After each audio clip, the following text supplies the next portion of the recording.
Hi viewers, welcome to our channel. ఇక్కడ చూస్తున్నారా, పెండలం దుంపండి. అంటే ఇది కూర పెండలం అండి. ఇది క్రీపరు, మనకి కంద జాతేనండి. ఇది కూడా అంటే మనకి చెట్టు పాకుతుంది, నేలలో దుంప వస్తుంది.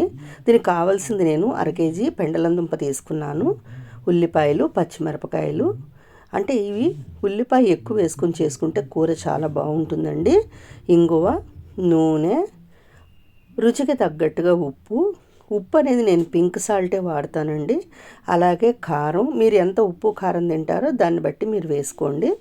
పసుపు, కరివేపాకు, తిరగమాత పెట్టుకోవడానికి శనగపప్పు, మినప్పప్పు, ఆవాలు, జీలకర్ర. పొట్టు మినపప్పు ఎందుకు వేస్తున్నానంటే వెనకటి రోజుల్లో పెద్దవాళ్ళు పొట్టు మినపప్పుతోనే తిరగమాత పెట్టుకునేవాళ్ళండి. అంటే మనకి పొట్టు మినపప్పు హెల్దీ అండి. పొట్టుతో తింటేనే మినపప్పు ఎప్పుడైనా ఆరోగ్యం అండి. మీరు చాయ్ మినపప్పు అయినా కూడా వాడుకోవచ్చు. పెండలం చక్కగా చెక్కు తీసేసి ఇట్లాగా ముక్కలు తరుక్కోవాలండి. మరి సన్నగా అవసరం లేదు, ఈ మాత్రం ముక్కలు తరుక్కుంటే. ఉల్లిపాయలు కూడా ఇట్లా కొంచెం పెద్దవిగా తరుక్కుని, పచ్చిమిరపకాయలు కూడా మధ్యకి తరిగేసానండి 2 ముక్కలుగా. అలాగే ఎండుమిరపకాయ కూడా కట్ చేసి పెట్టుకున్నాను. కూర స్టార్ట్ చేసేద్దాము. ముందుగా ఒక ప్యాన్ వేడి చేసుకుని అందులో నూనె వేసేసి, నూనె వేడెక్కిన తర్వాత మనం తిరగమాత గింజలు ఒక్కొక్కటిగా వేసుకుందామండి. ముందుగా ఆవాలు, జీలకర్ర, మినప్పప్పు, పచ్చిశనగపప్పు ఇవి వేసేసి కొంచెం చిట్పట్లాడేటప్పుడు ఆవాలు మనం మిగతావన్నీ కూడా యాడ్ చేద్దామండి. ఇప్పుడు పప్పులు కలర్ మారినాయి, అలాగే ఆవాలు చిట్పట్లాడినాయి. ఇంగు వేసేసుకుందాము. ఇంగు వేసుకొని ఎండుమిరపకాయలు కట్ చేసి పెట్టుకున్నాం కదా, ఎండుమిరపకాయ ముక్కలు కూడా వేసేసేద్దామండి. కూర చాలా బాగుంటుందండి.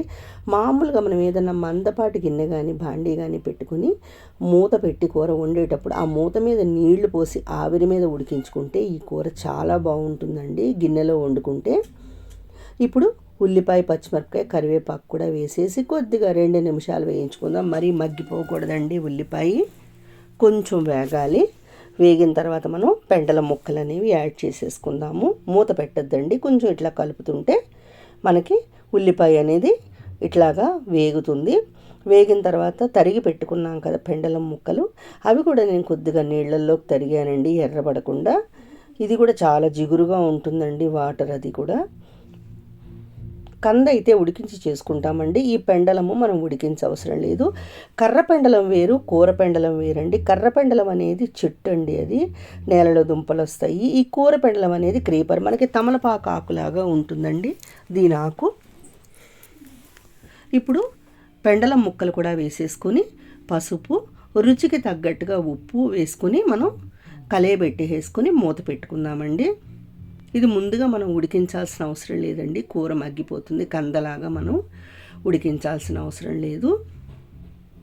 ఇలా కొంచెం పెద్ద ముక్కలుగా కట్ చేసి మనం కూర వండుకుంటే చాలా బాగుంటుంది. ఇది వేడి వేడి అన్నంలోకి చాలా రుచిగా ఉంటుందండి. ఇప్పుడు మొత్తం కలిపేసుకున్నాం కదా, ఉప్పు కలిసేటట్టుగా మూత పెట్టేసుకుందాము. 2 నిమిషాలు అయిన తర్వాత మనం ఆవిరి నీళ్ళన్నీ కూడా కూరలో వంపేసేసుకుని కూరని కలయబెట్టుకుందాము. అడుగంటకుండా కలుపుకుంటూ ఉండాలండి. బాగా కలిపేసేసుకుని మళ్ళీ 2 నిమిషాలు మూత పెట్టుకుని, చూసారా కూర ముక్క కట్ చేసి చూస్తే కొద్దిగా పచ్చి ఉంది.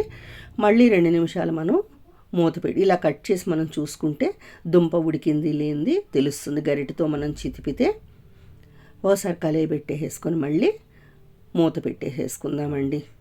ఆవిరి మీద ఉడికించుకుంటే ఆ నీరంతా కూడా మనకి కూరలోకి దిగుతుందండి. 2 నిమిషాలు మళ్ళీ దీన్ని మగ్గనిద్దాము. చూసారా పూర్తిగా మగ్గిపోయింది కూర. ఇప్పుడు కారం అనేది యాడ్ చేసుకుందాము. ఉప్పు కారం అనేది మీ టేస్ట్ని బట్టి వేసుకోండి. మీరు ఎంత తింటారో అంత కూరకి సరిపడా వేసుకోండి. నేనైతే మేము తినేటట్టుగా ఉప్పు కారం వేసానండి. ఒక 1/2 కేజీ మాత్రం పెండలం తీసుకున్నాను. ఇది చాలా రుచిగా ఉంటుందండి అన్నంలోకి. మీరు కూడా ఈసారి తప్పకుండా ట్రై చేయండి. మనకి కంద అమ్మే వాళ్ళ దగ్గరే దుకాణాల్లో ఇవి పెండలం అనేది దుంప దొరుకుతుంది. ఇప్పుడు స్టవ్ ఆఫ్ చేసేసి పొయ్యి మించి దించేసుకొని మనం సర్వింగ్ బౌల్లోకి మార్చేసుకుందాము.